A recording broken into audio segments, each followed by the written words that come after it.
So, Paddy, for some time, we've seen American forces building up a presence around Iran. And early this morning, the attack that had been anticipated for some time began. A short time ago, the United States military began major combat operations in Iran. Our objective is to defend the American people by eliminating imminent threats from the Iranian regime, a vicious group of very hard, terrible people. We've seen videos from Tehran, the country's capital, of smoke billowing from buildings.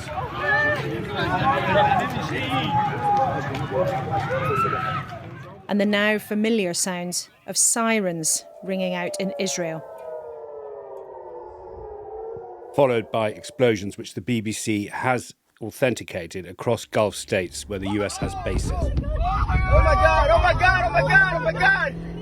We're talking to you and recording at 12:38 on Saturday.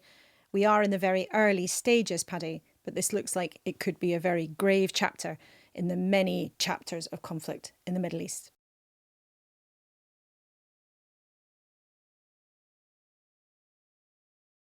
It's Laura in the studio. Hello, it's Paddy in the studio. And it's Lyse Doucet joining Paddy and Laura in the studio at this momentous time.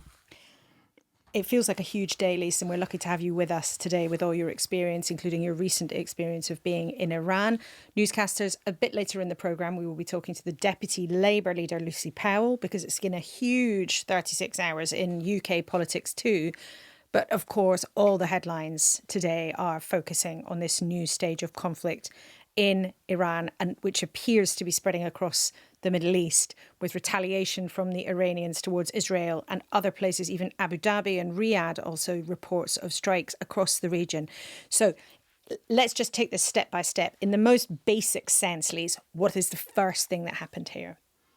At about 6:30 in the morning, GMT, we heard the first reports that Israel had attacked Iran. It was described as a preemptive strike. Soon after, we got the first videos from Tehran of plumes of smoke rising from some of the main squares.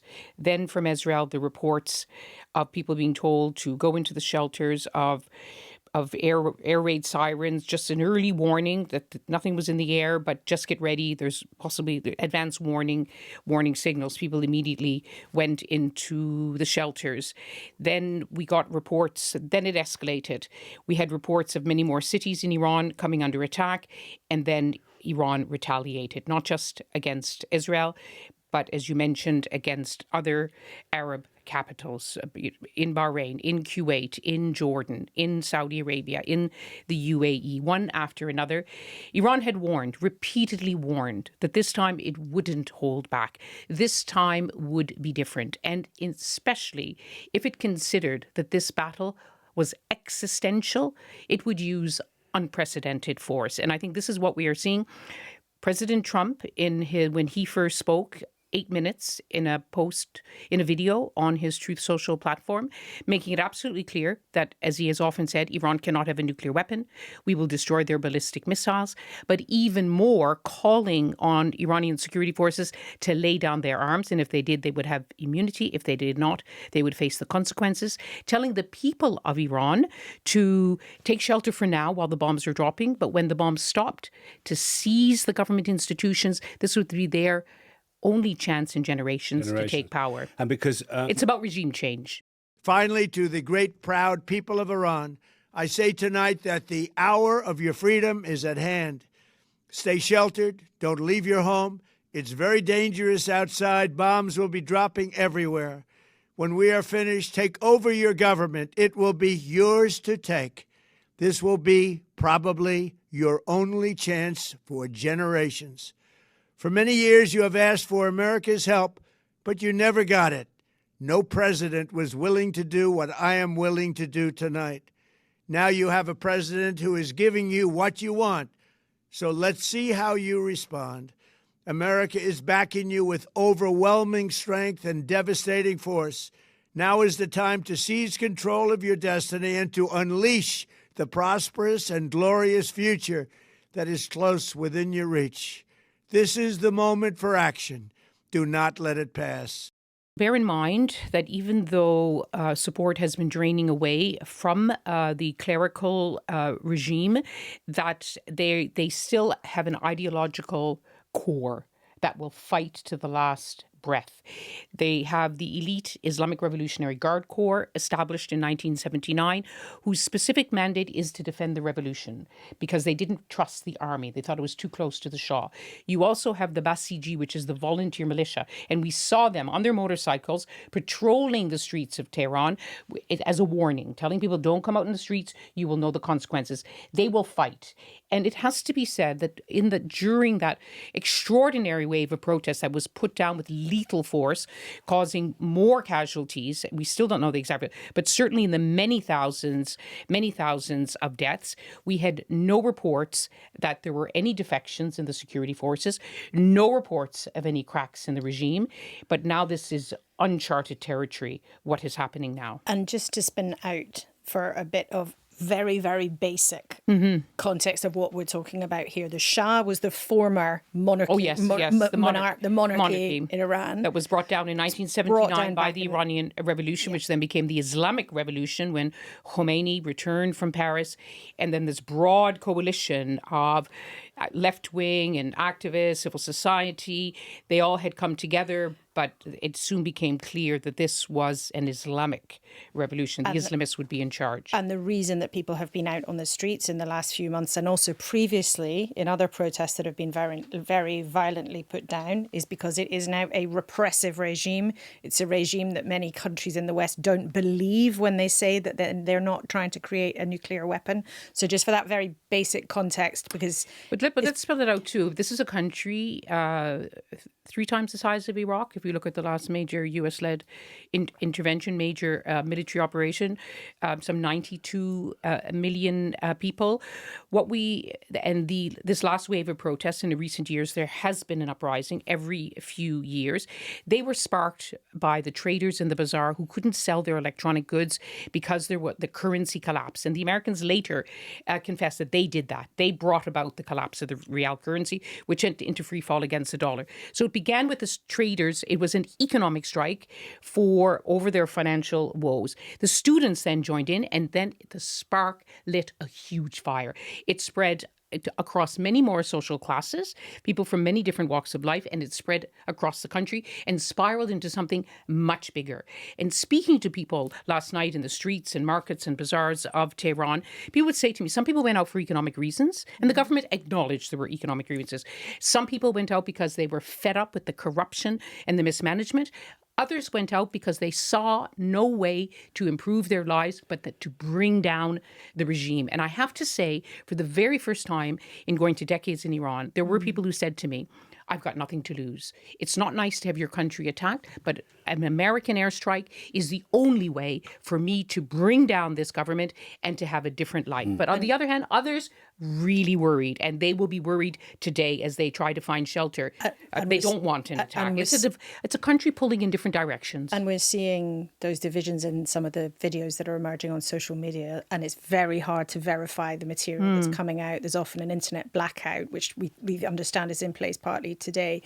But when it comes then to the position of the Americans and why Donald Trump has made what is a very audacious statement saying, it is, to use your phrase, for America now about regime change, for Western allies, including the UK, the reason they've had so much concern about Iran is not just because of the repression in the country, but because of Iranian backing of other groups around that region and their connection to whether it's Hezbollah or whether it's Hamas.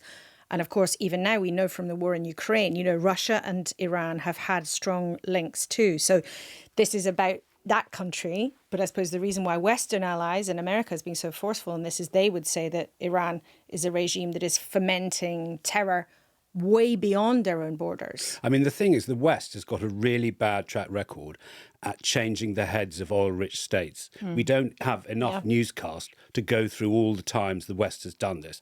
But what's different here, Lyse, is that Trump has sent a mixed message. For the last 3 months, he's been on again, off again.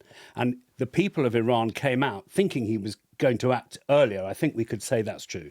So now that he has acted, Do you understand why he said this is their last chance for generations? Can you see why, from the White House's position, staying off with the Armada parked in the sea is not the same message as acting with it? He can't just be in the position of preparing constantly, can he? But we're in the early hours, and let's look at how this is being described now. When the first report of Israel strikes came in, it was described as a preemptive strike, which suggested that they thought an attack from Iran was imminent.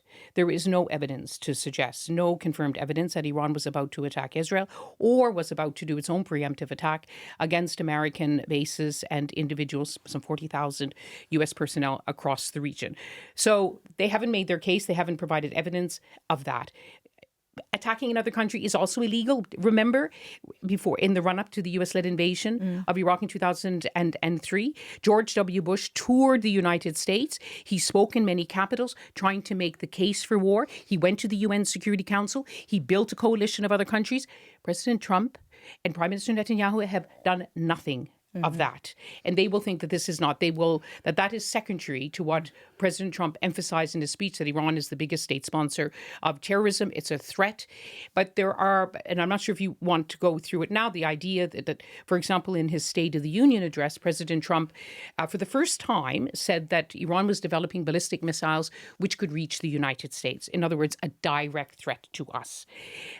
The intelligence assessments, even the U.S. intelligence assessments, is that Iran is years away from developing intercontinental ballistic missiles. But yes, the idea is, if we can try to understand from what they have said, that they believe Iran is at its weakest. Its so-called axis of resistance, their axis of fire, was degraded, in some ways destroyed around the region in the wake of the Gaza war. Hezbollah is weakened. The Houthis are somewhat weak. Yeah, the Houthis are weakened. The Iraqi militias, but they're still active, and they are indicating they will become active too. And they feel the regime is at its weakest, and they saw the protests into the streets. So they feel they have to strike now. So they see opportunity. An opportunity. There is an opportunity. And Prime Minister Netanyahu sees an opportunity with President Trump in the White House. The last thing I will say is I was discussing at the weekend, this week I was at the Geneva talks and discussing with people who are trying to get a deal get the diplomacy. And bear in mind, Iran's nuclear ambitions. Yes, this was a repeat of what happened last year when they were in the middle of negotiations and Israel struck, shattering the negotiating track. And it happened again this time. But discussing with people, President Trump has shown he likes short, sharp, successful operations, like in Venezuela. And a lot of the argument has been that that his military chiefs have been telling, look, if we start military operations, there's no guarantee we can bring about regime change. It's never happened before in history, as you said, Patty, that you can bring about regime change from the air. It might be messy, it might be violent, but and there was an assessment that he would go for the short, sharp, successful, to say, I've done a nuclear deal better than Obama. But he seems to have gone for the big prize, that he wants to be able to say, I have done it. I have ended nearly a half century of enmity with the evil Islamic Republic of Iran that has been threatening us from the very moment it took power. It's a big gamble. And in terms of then the other decision makers here, because this is about Donald Trump's ambitions. It's also about Benjamin Netanyahu's ambitions. And of course, he's got an election before too long coming up in Israel. Before October, yeah. This is something that affects so many different parties here. And I just wonder if you can assess how you think the decision would have been made between Israel and the US. You know, what's that relationship really like there? Is this something that they would have plotted and planned together? Would Donald Trump have said, I want to make this move, will you come with me, BB? Or other way around? How would you imagine that might have happened? Listen, at some point today, I'm sure you've already been asking 10 Downing Street, when did they find out? When did President Trump pick up the phone and say to Sir Keir Starmer, a leader he gets along with, that we're going to be doing this? Well, he may not have done. And the UK statement so far has been very careful to say we do not want Iran ever to get its hands on a nuclear weapon. That must not be allowed. But it's interesting, Keir Starmer has stopped short of the kind of backing that's been given from Anthony Albanese, the Australian PM, and also Mark Carney, the Canadian leader, who seems to be more supportive of the American position. So he's walking a very fine line, of course, having just lost a by-election to a left-wing rival. But that's a story we'll come to in a bit. But it just, partly because we're about to hear Clive Myrie in Tel Aviv, I just wonder if you can explain how you think the decision-making would have gone between Israel and America. You know, whose idea would it be to begin with?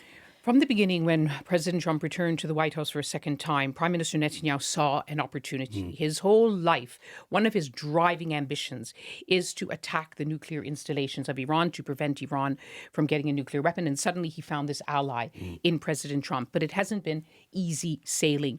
You may remember that last year, in the very week where Israel carried out that strike, which led to the 12-day war. The week started with President Trump saying to Prime Minister Netanyahu, stop threatening Iran. You're getting in the way of my deal making. But when he saw the success of the Israeli strikes, then he said, it almost made it sound, we did this together. There were reports this week that it would be Israel which would strike first and not the United States. And as soon as Israel struck, the first question was, is this a joint operation? Have they done this together? And it quickly became clear that this is a joint operation. There's a very close personal relationship between President Trump and Prime Minister Netanyahu, and a very important political relationship. What we saw in the Gaza war was that President Trump started listening to other allies, to the Qataris, to the Emiratis, to the Omanis, but in particular to the Qataris. After Israel tried to kill Hamas leaders in Qatar, suddenly he was no longer using the talking points of Israel. He pushed Prime Minister Netanyahu to end the Gaza war, to agree to a ceasefire. And we saw this shift. And in recent weeks, the Emiratis, the Qataris, have all been either in Washington or on the phone telling President Trump, don't do it. But what we are seeing today is this time, Prime Minister Netanyahu prevailed. And he has taken his argument, this is my chance to change history. He loves that. President, who wouldn't? Which leader wouldn't want to be history making? But it's a very big gamble. I mean, history is all over it from the United States politics as well, because in 1979, the year of the Iranian then Islamic Revolution, Jimmy Carter was the president, launching a catastrophic rescue mission of hostages held in the US Embassy in Tehran. And Donald Trump has referenced this because what then happened in the next presidential election is that Ronald Reagan became the president. But it was always seen as one of the defining political fault lines. Whose watch was it on when Iran fell and when our guys were taken is a recurrent theme in American politics. It's not as big as the domestic issues, but it's been there for a long time. So you've perfectly explained how in Israel, the prime minister wants the history. In America, the president wants the history. So we turn to the people, and let's talk as well about the people in bomb shelters all over the region, including in Israel. The ones who have bomb shelters. The ones who have them. The Iranians don't have them. The Israelis have them. And if you're living in Dubai, why would you have a bomb shelter? It's, shopping central. These are places, everyone is going to be affected. And Laura, you keep coming back to this. How will we be affected? What if Iran closes down the Strait of Hormuz, one of the most important waterways where a huge percentage of the oil traffic goes through and all of the goods that reach Britain? If this war drags on, and this is not going to be a matter of it's certainly not one day, it's going to be in days and possibly longer, it will be felt all the way to the high streets of Britain. I notice you use the word war then. You are calling this a war now. There's no indication there's going to be anything else but a war. And if you're sitting in Iran wondering where to find shelter, if you're sitting in a bomb shelter in Israel, this is a war. I know we sometimes, do we call it a conflict? They've made it clear that this is going to be many days. And just listen carefully to what President Trump said in that speech. His ambitions are big. And if you're going to try to bring down the Islamic Republic of Iran, this is a major, major military operation. And no doubt, on the ground, we know that Mossad, the Israeli intelligence agency, is on the ground. They played such a key role in the assassination of nuclear scientists and security chiefs last time. There will be this. I was reading this week that the Israelis say this has been years in preparation, rehearsals, and Iran has prepared. They learned lessons from the 12-day war. But you talk about the people. What about the people of the United States, Paddy, where the opinion polls show they don't want President Trump to go to war. Their concerns are the cost of living crisis, the immigration crisis. Unlike George W. Bush, he hasn't gone to Congress. And there's been criticism by leading Democratic lawmakers saying you've got to come to Congress to get authority to launch this war. He hasn't done that. He didn't really make the case for war. Let's see what happens in America as well. They're not going to be running to bomb shelters, but this is not what President Trump's base elected him to do. Let's then take you into one of those bomb shelters. Our colleague Clive Myra has been in Tel Aviv in Israel, where there have been attacks. I'm surrounded by, I don't know, scores and scores of families, some from the surrounding area. They're not people who are staying at the hotel. This is a bomb shelter used by everybody. And in fact, a woman is just coming around now. She's making some kind of announcement. I'm not sure what, but no one seems to be moving. So the danger is still imminent, it seems, which is why we're all down here. There are pets, there are dogs, there are families with their children running around. And this is obviously something that a lot of people here are used to. But given the situation now with what seems to be a concerted attack on Iran, not just from the Israelis, but from the Americans, then there are people here who are worried that this could go on for some time. Back to Iran, where is the leader, the supreme leader? We are having reports at this time they have targeted the residence, the offices of the supreme leader. It was an attempt to target him, to kill him. There's been reports in American media quoting Iranian officials that several Revolutionary Guard Corps, several Iranian officials have been killed. We've got no details. We're still getting reports on the targeting, but it would not be surprising, given what Israel did on the first day of the 12-day war. It was like, I think, 9 nuclear scientists in one fell swoop, 3 security chiefs. It was breathtaking, the intelligence they had to be able to target so many senior people. And no doubt they have done it now. But as we're speaking, midday in London, we still are just getting... There were also reports that they targeted the president, Pezeshkian. And if they're targeting them, they must have been targeting security chiefs as well. And if the Americans and Israelis were successful, as they might see it, in taking out the Iranian leadership, perhaps even the supreme leader, what would the symbolism of that be, Lyse? Well, it's not just symbolism. It will have a huge impact.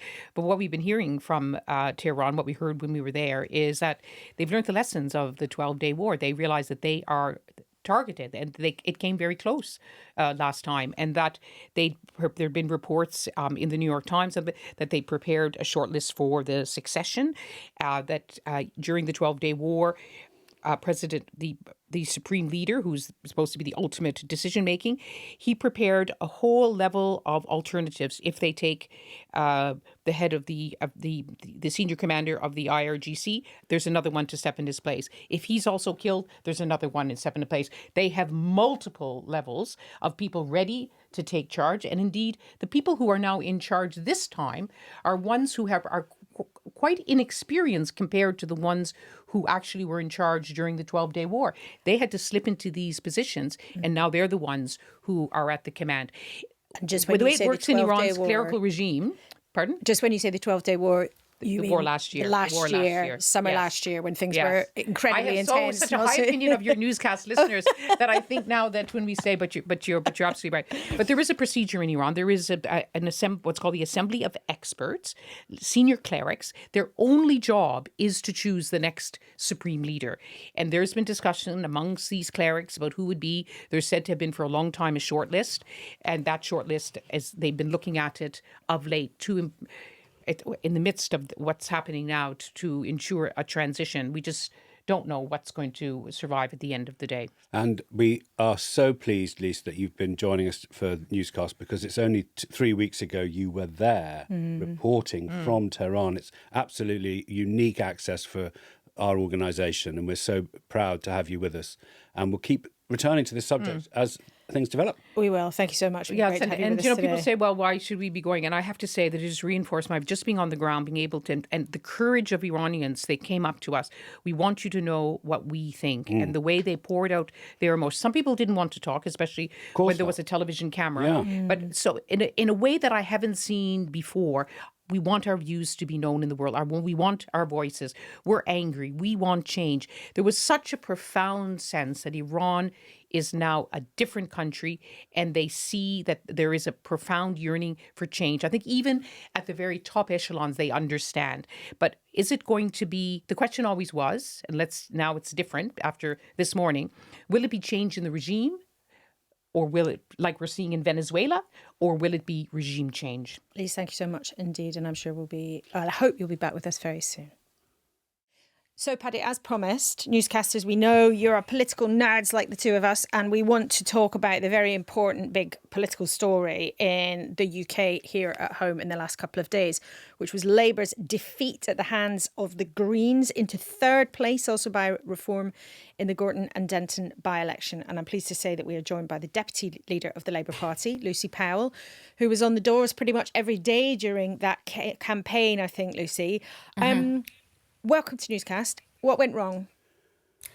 Well, obviously, it was a very disappointing result for us, and we weren't able to persuade people, enough people, to vote Labour, or indeed that Labour was the best placed party to defeat Reform. And I think these are trends that we've seen happening and coming for a while. And I think we've obviously now got to reflect further on that and make sure that we act and we adjust course and we listen to what's been said in that by-election. I mean, what I would also say is that by-elections aren't themselves a sort of predeterminant of a future election, and governing parties do often get defeats in these sorts of by-elections. But I don't want to underplay it in any sense at all. This is in my own backyard. This is in a kind of Labour heartland area, and we lost. You've been saying, though, and other leading Labour figures, but particularly you ran your deputy leadership campaign on saying we have to change course, we have to do things differently. That doesn't seem to have happened, has it? Well, I think those messages have been heard, but we now need to go further and faster and get some urgency around that. I think we've got to be a lot clearer about the purpose of the Labour government, make sure that we are really telling the story about what Labour is doing in this Labour government and whose side we're really on. And that, I think, will help us to rebuild our voter coalition. Perhaps some of the strategy that's been pursued in the past to maybe try and reform. I mean, I'm not sure that was actually the case, but that was how it was perceived. Is not a successful course for us, and we really do need now to work on rebuilding that broad-based voter coalition that we've always represented and that we need to continue to represent. I wonder if you can be as candid as you can be in answer to the question: would Andy Burnham have held the seat for Labour? Well, he probably would have done, because I think certainly the Greens wouldn't have gone after the seat in the same way that they did. It's back to Keir, isn't it? Because Keir blocked Andy and Keir blocked you. So it's once again, we're left asking questions about him.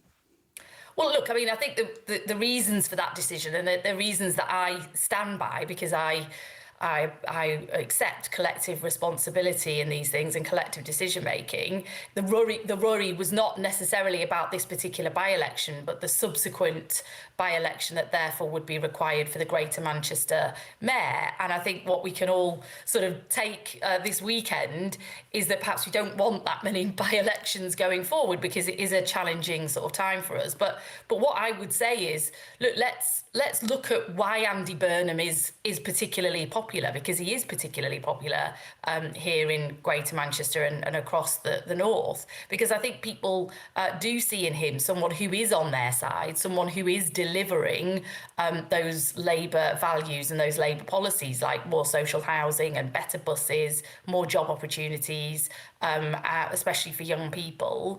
And we have to draw on that, make use of Andy Burnham, but also draw on that and reflect on how we could do that better nationally and better as a government. And I know from talking to Keir many times over recent weeks before this by-election and since, that is something he is very focused on doing, on how we can give a much clearer account of ourselves and be much clearer and define ourselves by whose side we're on and which vested interests we are taking on in order to deliver for ordinary people across the country. So the Prime Minister needs to be more like Andy Burnham then? Well, look, let's learn from Andy and also bring Andy more on board with what we're doing as well, make better use of Andy. Yeah, because I heard Clive Lewis on Radio 4 saying Labour has gone against children, disabled people, pensioners, and he bemoans Pat McFadden saying we've got to win from the centre. He thinks the Downing Street operation's been captured. Do you think the Downing Street operation's been captured? We've seen a lot of changes in the operation there recently as well. What I would say is that of course, we've got to rebuild that broad base voter coalition, the kind of progressive alliance, if you like, and make sure that we are absolutely seen as the key people to take on the Farage view of the world, because there are now two emerging kind of views of the world in domestic politics today. There are those on the right, now actually led by Nigel Farage and his sort of Tory wannabes with the sort of Tories in tow there as well, who think that economically the status quo is fine, that more trickle-down economics, that tax breaks for the richest and getting rid of workers' rights and the equality rights and those kind of things, that's the way to run the economy. But instead they want to blame immigrants and pit neighbour against neighbour. And we represent very different political values and a political home. And we say that we need big change in the economy and we need to rewire the country. Now, we've got to be very clearly the leaders of that voter coalition, of that worldview that says Nigel Farage and his ilk are wrong and that Labour values and our values are the right way to change the country. And we haven't done that strongly enough, and we've really got to do that, I think. But the problem you've got, though, is that in Gorton and Denton, people looked at you, and I know you and lots of other colleagues were on the doors sort of every day. I know that the candidate and the team fought very hard and thought going into it that you might have been OK, was the suggestion from the top of the Labour Party. But voters looked at you and thought, you're not the leaders of that coalition. Actually, the Greens are the leader of that coalition. So is it now wrong, or do you have to shift the strategy that the Prime Minister's been using for the last 6 months or so to say, this is a fight between Labour and Reform? Because it looks quite different after Gorton and Denton. It looks now that you're being squeezed on both sides. Well, look, obviously the Greens were more effective in making that argument in this particular by-election. And as I say, sort of by-elections have their own kind of chemistry and dynamics at play there that don't necessarily play out then into a general election. I don't think there's any reasonable suggestion that the Greens are going to be forming the government at the next election. But you can't be sure of that when you're 3 years away, can you? I mean, isn't it the problem? Some people in your own party were saying to me privately yesterday, part of the problem with how the Cabinet responded to this on the record yesterday when Heidi Alexander, the Transport Secretary, was sent out to do the morning round. And we're grateful to you for giving us your time this afternoon. But part of the problem was it sounded tin-eared to say, the Greens can't possibly replicate this everywhere. You can't be sure of that. There's maybe 3 years to the next general election. Well, I mean, I don't think it is that feasible towards the next election, but look, I'm actually just as interested in today as I am in the tram lines of the next election, because it's also about how we're governing in the meantime. It's not just about how we're setting things up for the next election. And we do need to take Nigel Farage on today and tomorrow, not just, in 2028, 2029. And we've got to take on his politics. And we've also got to set out much more strongly. And we have done some really solid Labour things that just wouldn't have happened if we hadn't had a Labour government, lifting the two-child benefit cap, bringing in the Employment Rights Act, renationalising railway and so on. These are good Labour things, but people don't really know about them as well. And we haven't knitted them together in that much clearer story about the diagnosis of what we think is wrong with the country and how we're going about fixing it. And we have got to do that much more strongly as we govern. And I think, look, some of the things that maybe Clive Lewis and others have talked about, some of the mistakes that we have made in our time in government so far were things that actually weren't in our manifesto. I was going to say, lifting the benefit cap on the amount of children wasn't in there either. It took a rebellion for that to happen. Look, can we go... It didn't take a rebellion, and we've always been clear that that's something we would do when finance is allowed. Okay, can we go back, Lucy, to Andy Burnham? Should he be allowed to stand somewhere else? Well, there is nowhere else right now, and actually, I really don't want there to be another by-election anytime soon, if that's at all possible for any of those MPs around the country thinking about that. But if there were, though, because it's not impossible. Well, look, I mean, everyone knows my view about that, because everyone knows what decision I took at the time for this particular by-election. Well, if people have forgotten, spell it out. What was it? Well, I was the one person that that voted for him to be allowed to stand in this by-election. But as I say, I stand by collective agreement, and something that was I take out of the campaign for this by-election was that we were able to bring together under one Labour team a very united message, a very united team. Andy Burnham, who was out with us all the time, Keir Starmer came up and he was involved in things throughout. Angela Rayner was there, Wes Streeting was there, the whole cabinet was there. We had one Labour team, and that is actually when we can punch through the noise more strongly and tell the story about what we're doing here in Manchester, but also what we're doing around the country. And I see it as part of my job as the sort of bridge builder in the Labour Party to make sure that we continue to work with Andy Burnham, working with Keir Starmer, working with everybody else in the Labour Party, because this is, the stakes are really, really high, not just for ourselves, but for the country. And we've got to get this right. We've got to do better. And that takes us all putting our shoulder to the wheel and not starting to pit once against each other. And given, if, as you say, the stakes are that high, if the Prime Minister can't do better, as you've said he needs to, ought he to think about doing something else if you're trounced in the May elections? Well, look, I'm not. We've got a leader of the Labour Party, and I'm really clear that we the last thing we kind of need to do is start really looking in on ourselves and having those kind of debates, really, because it's very difficult. Running the country is very difficult. Being Prime Minister is very difficult, and we've got to get the politics right and get the politics more strongly, and that's what I'm going to focus on. Okay, and it's a weekend. You've joined us on a Saturday. It's really nice of you. These are difficult questions, and the one I wanted to kind of end on is that we newscasters know you care. You went into politics to change people's lives. You are a person of conviction. So whether our listeners like Labour or not, they know that that's who they're listening to. And I just wonder if you can let me in. I went campaigning, I went watching campaigning and canvassing MP today. Can you let me in on how exhausting it's been, what it's been like 18 months or more of Labour government? Government seems to look really difficult. You weren't very sympathetic to the Conservatives when it was their time. But do you feel more sympathetic to the Conservatives now that you've had a go? Well, look, government, I think, is probably hard in any times, but I think it's particularly hard right now. And I'm not saying that because I want any sort of sympathy for it. No, it's my question. That's what we're being paid. That's what we're being paid to do, and it's something we want to do. But I think when you look at what's happening around the world, I mean, even this weekend, when the kind of world order is moving and changing so fast, alliances and conflicts and escalations and trade wars and tariffs and all of that. When you look at what's happening around the world, it's moving really fast. Then you look at what we've inherited domestically as well, after 15 years of the Tories and austerity, and then coming out of COVID.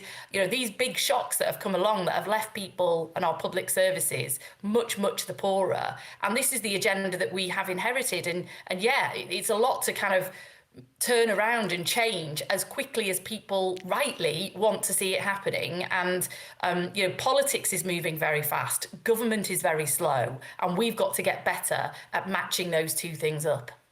And it is hard work, as you've just explained, and we're very grateful to you for giving us your time on a Saturday afternoon. People might think you deserve a night out, and I think you're getting one going to the Brits in Manchester tonight, with a few other familiar faces, including, I think, Andy Burnham. Who are you looking forward to seeing the most? Have you had a look at the set list? Well, I have. I mean, look, it's the first time the Brits is leaving London in over 50 years. It's coming here to Manchester. It's a massive coup for us, coming to my constituency. So I have to go. I'm obliged to go, of course, as you... What a shame. It's really a tough life. I'm taking my 16-year-old daughter, who thankfully knows all the acts. Right. I know a few. I'm particularly looking forward to Ray and Harry Styles, which is a bit more kind of Facebook mums, I think, as we're called these days. And my teenage daughter will enjoy all the other acts that I haven't ever heard of. Yeah, I mean, his journey to the mainstream has been fabulous to watch. Harry Styles, he was on the front pages of one of the Sunday magazines last. What do you mean journey to the mainstream from a boy band from like Saturday night reality TV? What are you talking about? Well, Lucy's talking about Facebook mums. I don't think Facebook mums were his first, the fans, his first Oh, I'm iteration. not sure. Facebook mums with 10-year-old daughters, I think, had quite an eye. Yeah, he was pre-TikTok though, wasn't he? He was sort of pre that era. Here we are. This is very embarrassing for me. The other thing I'll say is that I'm a great thief. And I'm going to steal what you said to us in your last answer, which I'm was... going to guess which bit it was. Politics is very fast, government is very slow. There you go. I'm going to be saying that in my career, and it was Lucy Powell who said it first. You could trademark it. There you go. There was another one. A senior Conservative said to me early this morning, said, "This is a difficult time for sensible people." That should be the strapline of this podcast. That was quite good as well. Lucy Powell, have a love. Well, I'll try and not be sensible tonight, maybe. Don't be sensible tonight. Have a great night at the Brits, and we are really grateful to you for joining us on Saturday's newscast. Well, Paddy, wasn't that interesting? Especially Lucy Powell's answer, very honest answer, I think, to your question about whether or not Andy Burnham would have won it for Labour. I mean, that's an amazing bit of what-ifery. It is. And politics and political chat is very often full of what-ifery. But the reason she said, which I suspect is probably correct, is the Greens wouldn't have gone after that seat in the same way that they did very aggressively if Andy Burnham had been standing. If, on the other hand, Andy Burnham had stood and held it in another bit of what-ifery, this week the Labour Party might be consumed with whether or not Andy Burnham was going to strike and when he arrived in Parliament next week, stand up and say he was going to run against Keir Starmer and he should shuffle off this mortal political coil. Do you know what the editor has said as he Shut up. Yeah, he knocked over his hip flask and he said, wrap it up. Well, I think that's very rude. Oh, it's very rude. I was listening to you and I think you should take it up with him. Well, I'll carry on. What are you doing tomorrow? You just fade you down. We've got Lord Kinnock on our panel. Ah, very good. Should be exciting. And we will cover the breaking news from the Middle East. Yes, so we will be bringing people the very latest on what's happening in the Middle East. I would say things are incredibly fluid, but I do know we will play tomorrow on the programme a conversation I was very lucky to have last week with Tracy Emin, which was just as wonderful as you might have imagined it to be. And I say that not as a high-end art buff at all, just someone who has heard of her and watched her and followed her as one of the most celebrated creative people alive. And it's an amazing conversation. And we filmed it sitting next to the big mucky bed. Yes, her bed looks a lot like mine, actually, I have to say. Well, her bed, she said, would look very, very different now, which is part of our conversation. Okay. She said it'd be all tidy. Anyway, so we're doing that. And then you'll have to wait till tomorrow because everything's all very up in the air. It is. OK, so we say thank you very much indeed for listening to Saturday's newscast. We hope you'll join us tomorrow. Goodbye.